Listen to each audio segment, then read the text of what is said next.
Bonjour, je suis Christelle du blog Les Petites Douceurs de Cricri. Nous allons préparer ensemble un taboulé libanais.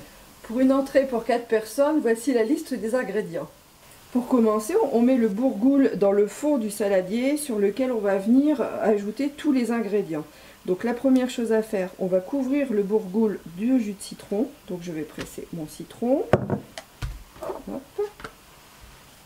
Donc un jus de citron frais, bien sûr.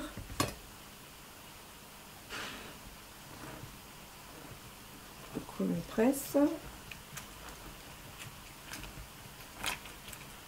Donc ce jus va permettre au bourgoule de gonfler et un peu cuire en même temps. Hop, on fait l'autre moitié.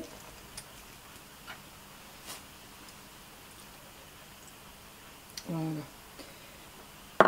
Ensuite, on va couvrir avec les dés de tomates. Donc les tomates que l'on a épépinées et pelées. On va couper des tout petits cubes.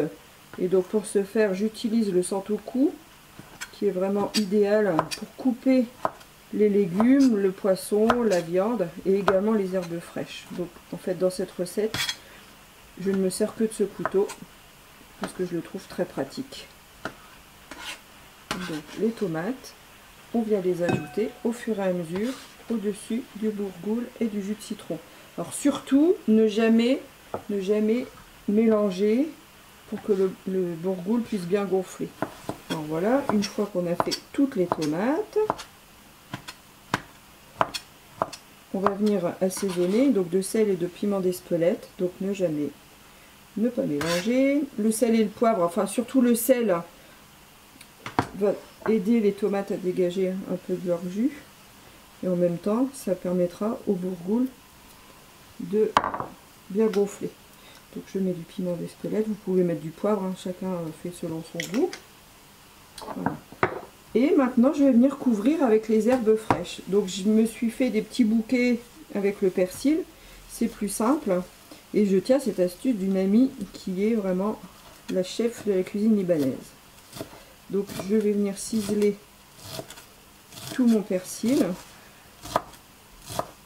Donc on procède de cette façon avec tout le persil. Surtout ne jetez pas les queues, on les met dans une soupe, c'est plein de vitamines.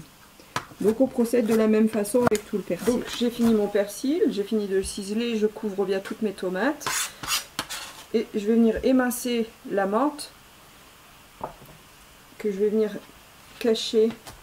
Donc j'émince au plus fin, hein, donc vous voyez ce couteau est vraiment extra.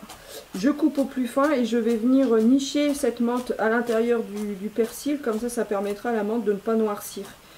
Le fait qu'elle soit bien cachée et à l'abri de l'oxygène. Voilà, donc je cache avec le persil. Voilà. Je poursuis en éminçant mon oignon que je vais venir disposer également sur le persil. Donc toujours ne pas mélanger. Il faut qu'on garde. Voilà. J'émince au maximum, au plus fin. Donc je vais venir repasser plusieurs fois. Et je vais couvrir mon persil.